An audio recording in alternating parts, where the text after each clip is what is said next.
Hello, everyone, and welcome back to the Defense One Summit Outlook 2022, Day 3. I'm Kevin Barron, Executive Editor of Defense One. I'm thrilled you've joined us for our final day. We think it should be a useful one, informative one, hopefully entertaining one.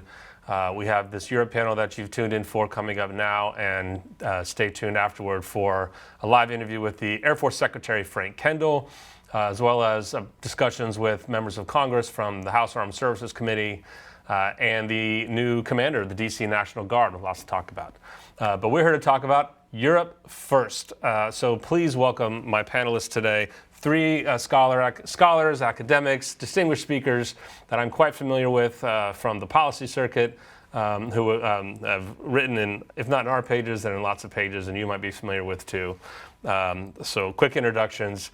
Constanze Steltenmuller, she helped me with that. Fritz Stern Chair on Germany and Transatlantic Relations from Brookings. Elizabeth Braw, Senior Fellow at AEI, the American Enterprise Institute. And Benjamin Haddad, Senior Director, Europe Center of the Atlantic Council, all of whom are now in Washington, D.C. So we're doing something right that we've gathered them. Panelists, thank you very much for joining us. Well, let's get right to it. There's a lot to talk about in the next 40 minutes or so.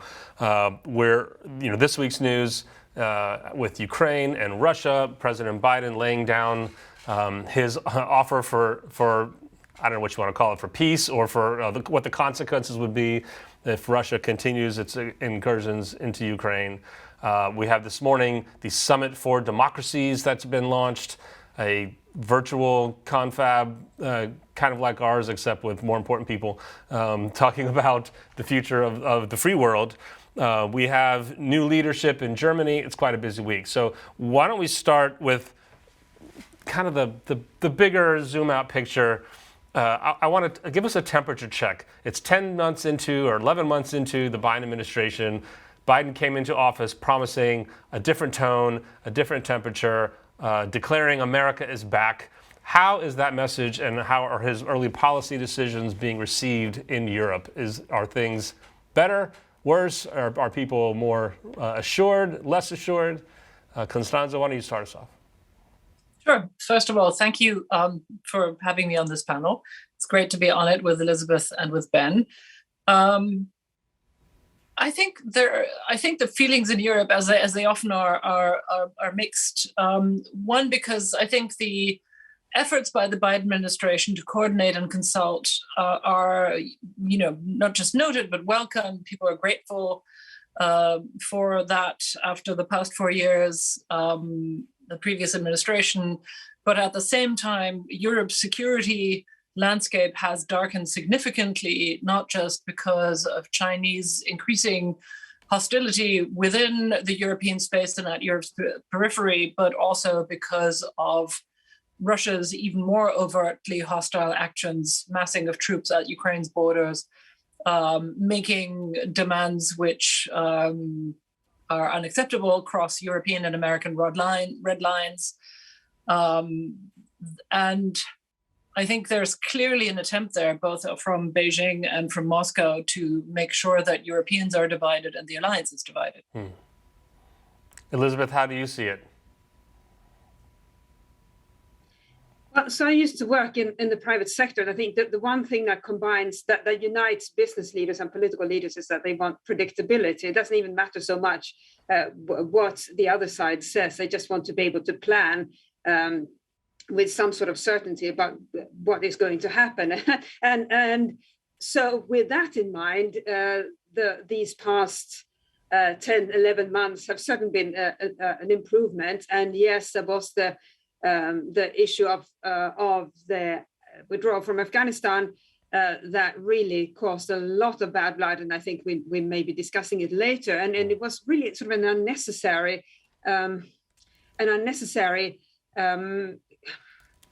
not conflict, but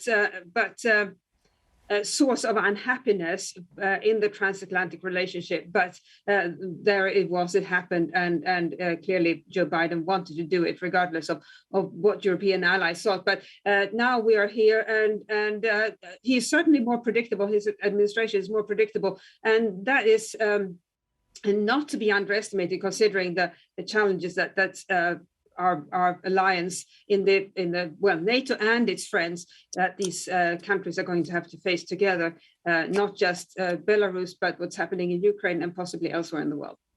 Yeah, lots at the moment. Benjamin, what's your initial impression?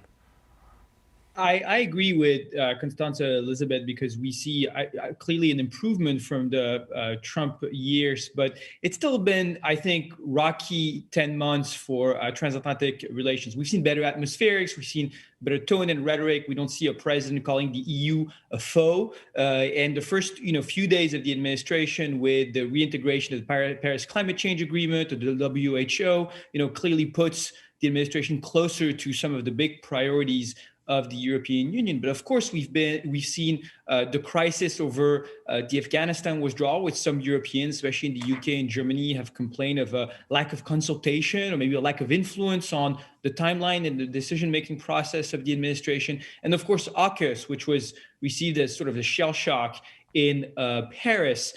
We've seen, I think, an improvement since then in the coordination, and what we've seen the last few days, and we'll talk about it in more detail, over Ukraine. President Biden really coordinating, consulting with NATO allies over how to respond to the risk of Russian aggression. But I think what's really important when we think about Afghanistan, when we think about AUKUS, is to wonder, are these accidents, misunderstanding, miscommunication, or are we seeing something maybe more structural in terms of shifts in the transatlantic relationship? And I would clearly argue the latter. I think we are seeing a form of continuity, despite different styles, between the Obama, the Trump, and the Biden administrations, where first, of course, a pivot to Asia and the strategic rivalry with China as the overarching priority for the United States. There's still a lot of room for cooperation with Europeans here. We've seen the creation of the Tech and Trade Council, for example, with the European Union, to think about digital norms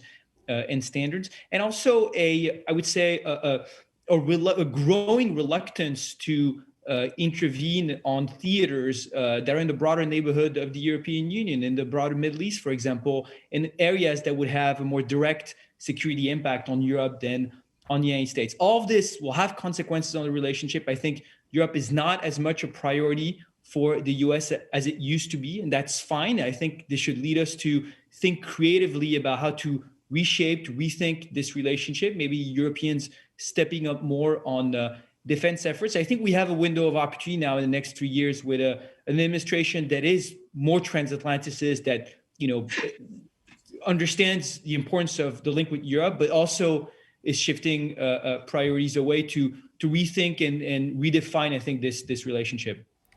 I want to talk more about the structural shifts and what, just how different this administration's policies or public opinion might be. But first, I want to get your thoughts on Ukraine at the top here, as this is what's in the news right now. You've heard what the White House is offering, the potential of basically, it's a wait and see. It depends on what Putin says they're willing to do. And Putin said yesterday that they would deliver some formal response within the week.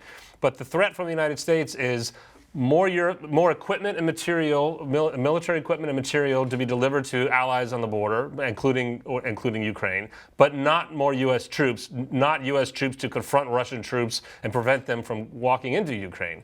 You've heard a threat to, if Russia moves forward, then the United States would do something to block the Nord Stream pipeline, but not doing it first. It's a little reactive to depending on what Putin does.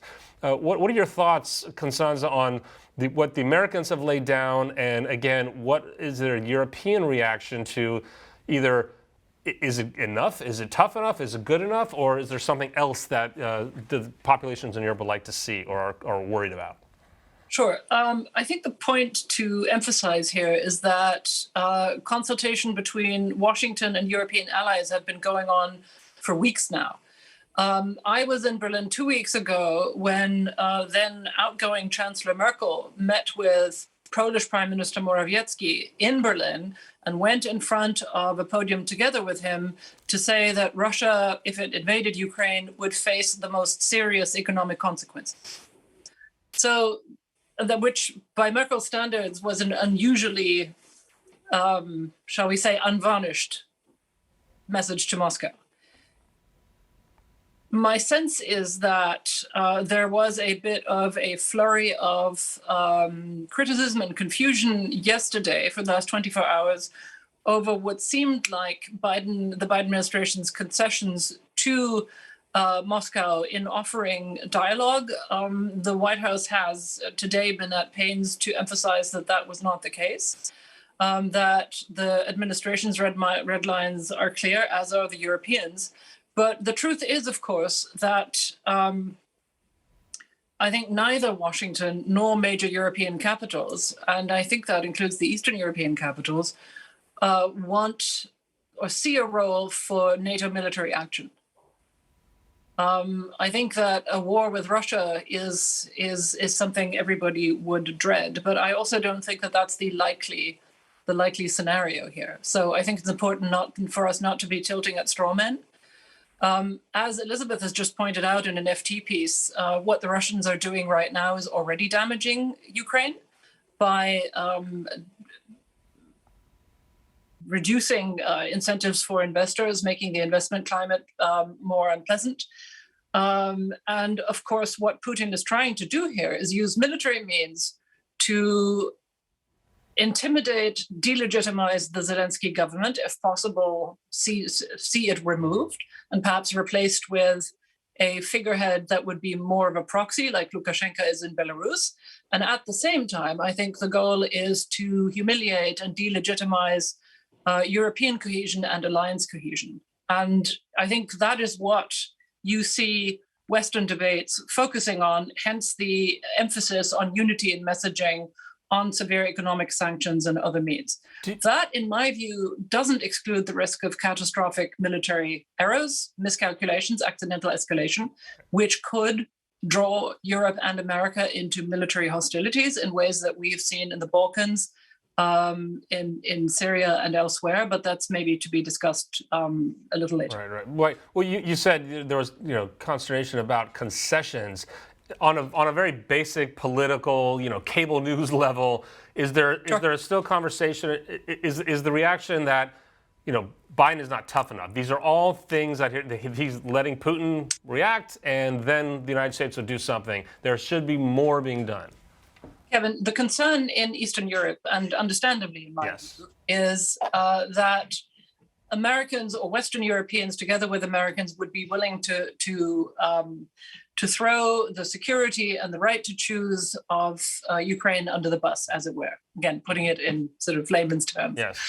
And I think that my perception is that that Putin wants an assurance from Washington and European allies that NATO will never admit Ukraine or any other additional member from Eastern Europe. That, as far as I can see, is a red line for all NATO members. Yes. Because that would be questioning the sovereign right to choose, and both the sovereign right to ask for admission of Ukraine and European and North Atlantic member states' right to decide on an admission. There can be no spheres of influence that we can admit. Well, Elizabeth, what are your thoughts, or what are you seeing that's catching your eye about the responses to the Biden response? And I have in mind there was a quote in I think a New York Times article from one U.S. scholar, a Marine at King's College who studies Russian military, who said the Russian military, his quote is, could devastate the Ukrainian military in the east really quickly within the first 30 to 40 minutes. Yeah, that's not much of a margin, is it? No. It's clearly it's a desperately difficult situation for Ukraine. But if I can just follow up on the point that Constanze just made, which is certainly the risk of accidental escalation, and that risk really increases when leaders misunderstand each other, which I think is what makes it so different so important rather for Biden to be having these conversations with with Vladimir Putin or whoever the other leader might be. The same thing is, of course, true for conversations with President Xi of China. And I think that the best example of somebody who has managed to have two ideas in his head at the same time, and two strategies, was Helmut Schmidt in the 70s and early 80s, who was very strong on NATO nuclear weapons in Germany, or in US nuclear weapons, of course, in Germany, in West Germany as it was, but also managed to have a working business relationship on a commercial relationship with the Soviet Union. So there was no doubt about his strong stance on defending West German territory, but he was still able to build that business link with the Soviet Union. And I think there's something that can be learned from that today. Benjamin, your turn.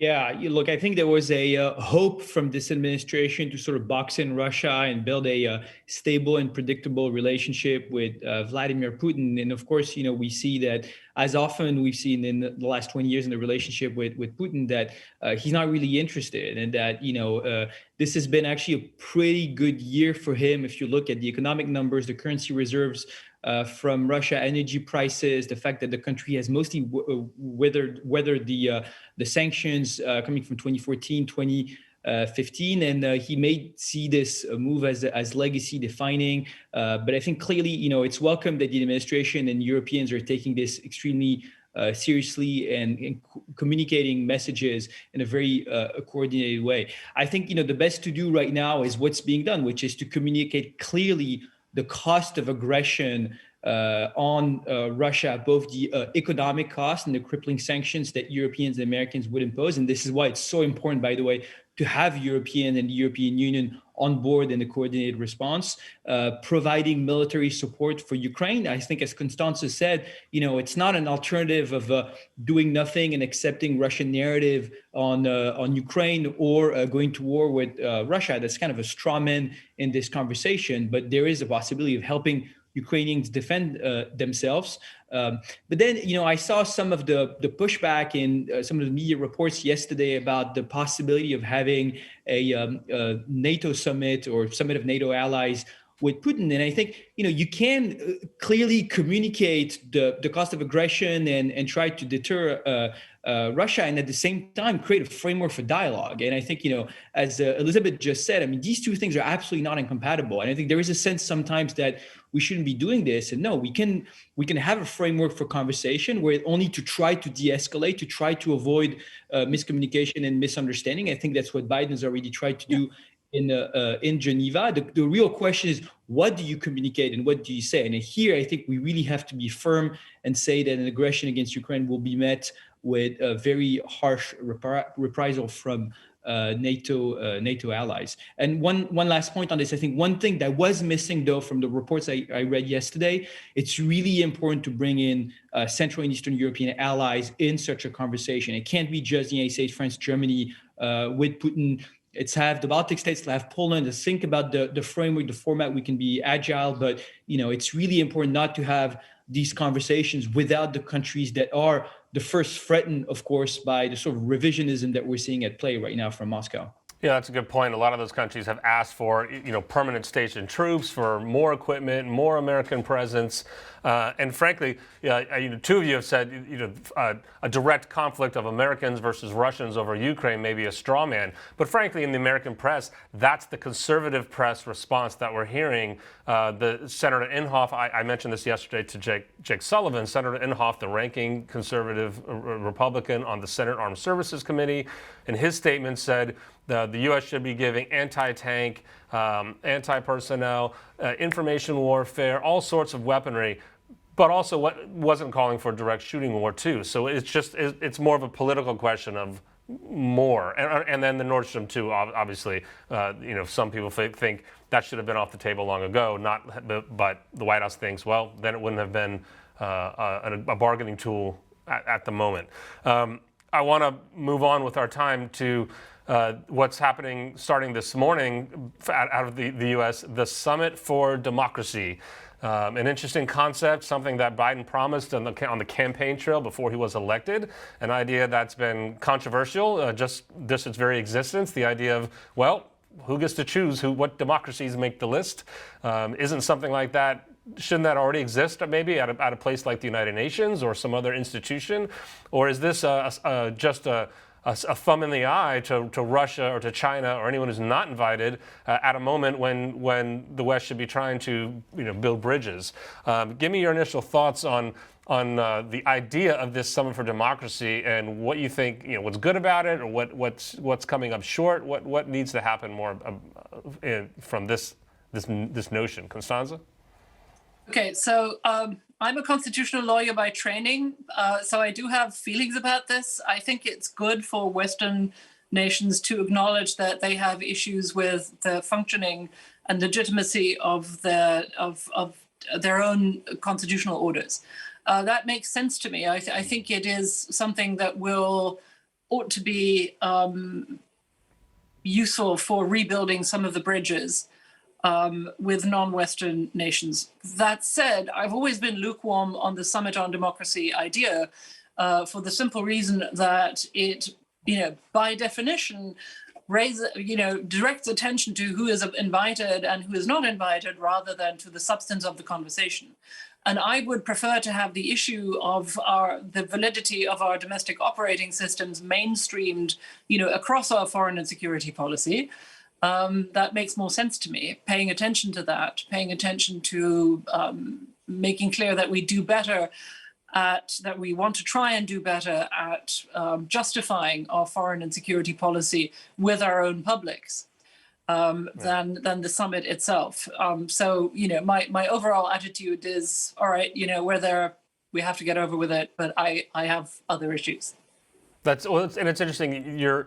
The way you describe the summit initially is this is an exercise to show the world that democracies work, even if they're imperfect. It's almost hey, let's stick up for democracies more than it's any kind of external attack on the autocracies. Yeah, of course. Others, Benjamin, do you have thoughts on this little project that's happening this morning through the State Department? So, if I completely agree that it highlights the fact that some countries were not invited, not just to the world, but especially to those countries themselves. And it's not as if they are going to be convinced to become democracies simply because they were not invited to this summit. Instead, they'll say, "Oh, what an arrogant American thing to do, to have a conference that highlights the Western way of life, the way of life that your countries like, that may not be our choice." And I think here on this call, we all agree that liberal democracy is a good thing, but we are not going to convince other countries that our way of life works best by excluding them from a nice little get together that they might have liked to be included in if we didn't highlight that it was about something where they are insufficient. So I'm not really sure what the outcome would be. What the desired outcome is, other than making some countries more bellicose towards the West. Well, I think the stated outcomes from the White House they're hoping for they put out a fact sheet of a range of just agreements and recommitments to things like free press and trade and economics. Benjamin, is this something the French like, or is President Macron sitting in Paris wishing he was leading this event? No, I think there's a little bit of skepticism over this in Europe, and skepticism that I would share. I think it is important to work with fellow democracies and allies on a range of issues that are being covered at this summit. But we have other frameworks. And here, I think the sort of ideological dimension that we're giving to this and the confrontational nature of it, because of all the debates over the invite list and how you structure it, the reaction from China and Russia, has hijacked the content a bit. If you look at different processes we've had already in the last few months, at the US-EU level, you have the Tech and Trade Council, where you can talk about the question of technology and digital norms, from AI ethics, data privacy, the fight against hate speech and misinformation online, the question of democratic supply chains. So let's make sure that we do include civil society actors and corporations in this process. It's not just a government to government. And the Quad also is used as a framework to discuss these issues and really look at concrete projects. There's a lot of dialogue also going on the way on critical issues such as fighting kleptocracy, dirty money, looking at offshore and how authoritarian states or sort of weaponizing money to gain leverage in our own democracy. So I think the issues are important. I'm just skeptical about this sort of a framework. And there's another reason for that too, is I think one area on which so far this administration has under-delivered, despite the America is back rhetoric, is really reinvesting international organization, multilateral organization. The fact that there's no real strategy, for example, on the WTO. Are we reforming it? Do we want to appoint judges at the appellate body? Right now, Europeans are talking about going to the WTO to address some of the Chinese retaliation against Lithuania, which left the 17+1 format. It's unfortunate that we can't build a common transatlantic front at the WTO to address the common concerns we have over Chinese trade practices. So, instead of creating new formats, let's already fight and compete in the ones that we already have, where China has actually invested a lot of time, a lot of money in recent years. And I think here, that should be really a priority in the next few years. Well, you read my mind. I was, as you were speaking, I was thinking again of yesterday, our interview with Jake Sullivan, when I asked him, will President Biden make any kind of pitch for a real change, one of the generational change to the international order, something that's been talked about in academic circles, but less and less, recent years. And Jake Sullivan's response, the National Security Advisor, was really that's already happening. We're working with WTO, we're having this summit, we're doing lots of other things, not just going through, as he called them, the Greek Parthenon of the last century's institutions like the United Nations. And I think that's a reflection of what Americans feel. There's polling recently. There's a Reagan Forum poll last week. There's a Chicago Council poll. I think it was the Reagan poll last week that has, very low approval ratings of among Americans for international organizations. High levels of approval for international, engagement and participation and working together.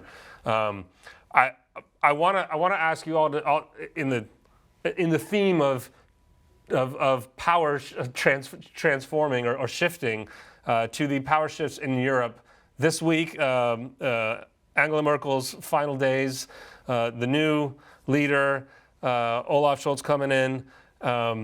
Talk a little bit about what this means, not just for, not in the big picture, but specific to security, the transatlantic relationship for security. What real changes should we expect or should we not expect? Yes, I'm pointing to you, Constanza, soon. You can lead us off with this. And I'm going to ask Benjamin to respond and all of you to talk about where it leaves ideas like Macron's big European defense initiative that he really wants, not the European defense initiative, but his initiative for a European stronger defense as well. There's lots of potential change on the table. So let me start off by saying that Olaf Scholz belongs to the right-wing, realist wing of the Social Democratic Party, and that both the composition of the government and the text of the coalition agreement reflects that fact. As you know, this is a coalition government with the Greens and the Liberals, the Greens being interested in climate change, the Liberals pro-business. And there too, the sort of realist wings, particularly of the Greens, notably were the ones that sort of, I think, have been given the most ground here in the cabinet and on the substance of policy. Most importantly, to allies in America and in Europe, there is some fairly strong language, stronger than I had worried, about characterizing the new strategic landscape of Europe as systemic competition with Russia and with China, promises of a stronger stance towards Moscow and Beijing, a commitment to deterrence, including nuclear deterrence, and a commitment to acquiring the follow-on airplanes needed for Germany to play its role as a transporter of the B-61 nuclear bombs that are based in Germany, and finally a commitment to acquire armed drones, all of which had been highly controversial. Bless you, Ben. Highly controversial in the run-up to the election. That said, there's also language in the coalition treaty that would allow the left wing to say, here is an opening, the left wing of the SPD and the Greens, here are openings for us to wiggle out of all this. but that's how coalition treaties always are. The proof ultimately is in how power plays out. And in Germany, the Social Democrats, and I thank you, Elizabeth, for mentioning Helmut Schmidt, have a tradition of having chancellors who are from the realist side, who are both strong on defense and have ideas about security policy and disarmament and arms control, then being shot down by the left wing of their own party as based in the legislature. So we'll see whether the SPD tries to honor this long-standing tradition again. It's certainly possible. And I have a question mark attached to the figure of the new defense minister, who is the former justice minister. It is not rare for German defense minister. In fact, it is the norm for German defense ministers to come in without any knowledge of defense and security policy. I find that regrettable, but that's the political tradition, sadly.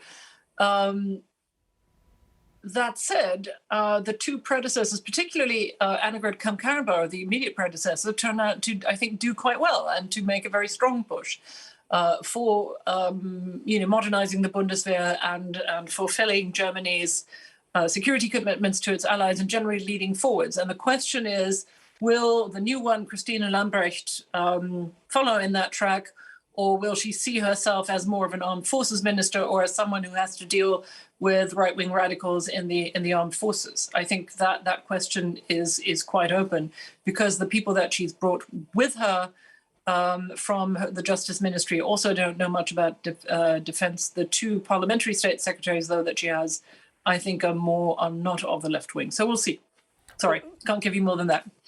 You can't give us more? That was a lot. You did well. Congratulations. I think what I'm hearing is, strong support for strong defense and a trend upward, if that's what one wants, especially from the American perspective. As a defense reporter, I've heard successive defense secretaries travel to Europe and say, we want Europe to spend more, to arm themselves more, to make more and buy more defense equipment to help with their own defense, so that the Americans don't have to rebalance the burden sharing. And it sounds like that's the direction. Kevin, the defense spending is the point where the agreement is loosest. It Right. commits to 3% defense spending on diplomacy, development, and defense. And that could go all sorts of ways. That said, I think all of us here on this call know that this sort of 2% metric is, an imperfect marker for what is a very complex problem. Yes. And I'm frankly reassured by the overt commitment to the strategic narrative, and then the rest, I'm hoping, will follow from that. Elizabeth, what catches your ear with these transitions of power that we're feeling right now in Europe? I think what, from my perspective, is the most important aspect is what was just highlighted about the fact that Germany rarely has a defense minister who has any expertise in the area, and we have seen the results over the years. For example, I don't know if anybody on the call, apart from I don't know if anybody on the call remembers Karl Theodor zu Gutenberg, who came in and I knew I would get that reaction. Who came in and reformed conscription without. He was very popular in Washington, though, Elizabeth. Extremely popular. People thought he was cute. So popular, I think he came and lived here after having failed in German politics. Indeed. So when all these promises are made that Germany will invest, will spend more on defense, will expand the Bundeswehr, well, I think there's a cognitive dissonance, because if you don't have enough people willing to serve in the Bundeswehr, you're not going to expand the Bundeswehr. And I think that's what often goes missing, and what maybe these defense ministers may fail to realize, because they lack that necessary, that background within security policy and armed forces affairs, to realize that it's one thing to promise more investment, more spending on defense. The other thing is to figure out who is going to serve there. And that's, I think, the problem that Germany will face now with a new government as well. AKK tried her hardest, unfortunately, not with very much support from anybody at all, but she did her best. But so how is Germany going to play a larger role if there aren't enough Germans willing to serve in the Bundeswehr and do all those things that the new government, well, the old government too, but especially this new government says it wants to do? There are many news articles in the last day about the transition of power. The New York Times again wrote, Long the world's most powerful female leader, Ms. Merkel was the central political figure in Germany and Europe through 4 U.S. presidents, 5 British, and 8 Italian prime ministers. So this is not undersold of how significant it could be.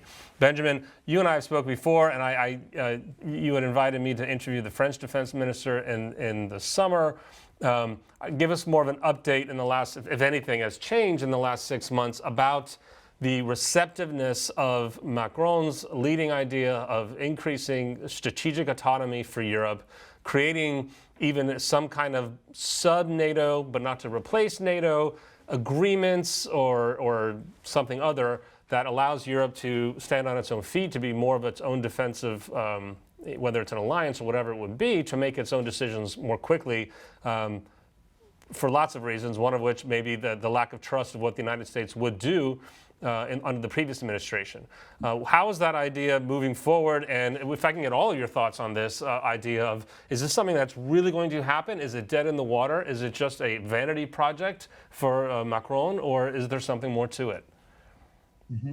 Yeah, look, I do think we have actually interesting momentum. I would say this very cautiously, but following AUKUS, where after the first few weeks of diplomatic crisis, we've seen more constructive statements on both sides, and the phone call between President Biden and President Macron, and then the statement in Rome really emphasized the need for a robust European defense, compatible and in coordination with NATO as the cornerstone and the backbone of collective defense on the European continent. And I think that makes complete sense. I mean, if you listen to President Biden's speech after the Afghanistan withdrawal, he makes it clear that from now on, U.S. military intervention will be focused on defending what he calls U.S. vital national interest. I think there's no doubt that a Russian aggression on a NATO member would constitute a vital national interest in the United States that would strike at the heart of the alliance system and the security architecture of the United States, even with repercussions in the Indo-Pacific. But if tomorrow you have a crisis in the Western Balkans like you had in the 1990s, if you have a crisis in North Africa, in Libya, or in the East Med, would that be considered vital national interest by the United States, even though it would have direct consequences on the security and the institutions of Europe? I don't think you would have that appetite today on either the left or the right in America. So I think, you see now from this administration a sense of curiosity and openness over what the EU can put to the fore on defense, especially with a focus on capabilities, because this is really what will be needed. There's going to be a flurry of strategic documents in the next few months, the strategic compass from the European Union, strategic concept from NATO, and I think there's a lot of work to be done that is underway to make sure that the two are really speaking to each other and coordinated. My sense that it's really time to overcome some of the vocabulary, some of the sort of intellectual taboos that we've inherited from the 1990s over the risk of duplication and redundancies between European defense and NATO. There's a ton of coordination and dialogue between the two organizations that now work together. The gaps in capabilities are identified together. There's a sense that as the United States is pivoting to the Indo-Pacific, having Europeans who can at least secure their own neighborhood is an asset for the transatlantic relationship. And that's what we're meaning by the term strategic autonomy. It certainly doesn't mean independence. It doesn't mean decoupling or hedging between the United States and China. It just means that the Europeans should develop the capabilities and the willingness to intervene and to get invested in theaters where the United States are not engaged. And I think that would really be an asset for the relationship. I think one of the keys, we'll have a big election next year in France, of course, the presidential election, maybe some interesting momentum coming out of Germany. So let's be very cautiously optimistic. But, I fear that there's not the sense of urgency that we should have in the face of the strategic, deteriorating strategic environment of Europe. But at least there's some move in the right direction. That's good, and there's extensive explanation for everything. So we're actually less than 5 minutes in. So if Elizabeth Constanza, if you don't want to respond to that, we haven't talked about Afghanistan, we haven't talked about China. There's other things to raise, but your thoughts on the strategic autonomy idea and its future, its hopes? I'll just make a quick point, which is that the JEF, so the Joint Expeditionary Force, it's one of those fantastic initiatives. It's led by the UK, has 9 other members, Northern European members. But even for a group of very like-minded countries, such as these 10 countries, it's difficult to figure out how to use this very nicely set up expeditionary force, and so it's a warning, as if one is needed, to other countries, other combinations of countries thinking about doing something similar. It's you can set it up, you can exercise, but how exactly are you going to use that formation? Constanza, take us out. Very simply, we are in a genuinely critical moment for the security of Europe and the health of the transatlantic alliance right now. If this goes wrong, a lot goes wrong, and it won't just be lives in Ukraine that are at stake, but the security of, I think, of the European periphery and possibly the future of NATO and the EU. And what that means is that we should do whatever works, with an emphasis on work. We're also in a situation where the Russians and the Chinese are employing extensive hybrid/gray zone means for which the power assets of the EU are not just relevant, but essential, and in fact are a very important power extender, leverager, for for a Biden administration that feels that its domestic political capital is limited and its resources are stretched. So I am for working together pragmatically, and I'm against spending time discussing labels. Ah, very good. So always the pragmatist. All three of you, thank you very much for joining our panel, for visiting us for the Defense One Summit this year. I hope to see you all in person back on the policy trail. I think, to sum up what I heard, some cautious optimism, some skepticism about things like Democracy Summit, trends in the right direction if you're hawkish for defense, and hope that the transatlantic alliance will endure. I'm sure it will. So I look forward to hearing more from all of you and reading your work. I encourage everyone who's watching to go seek them out.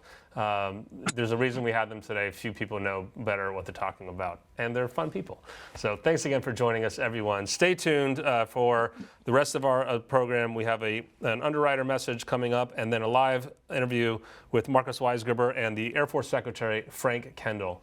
Thanks for joining us. See you soon.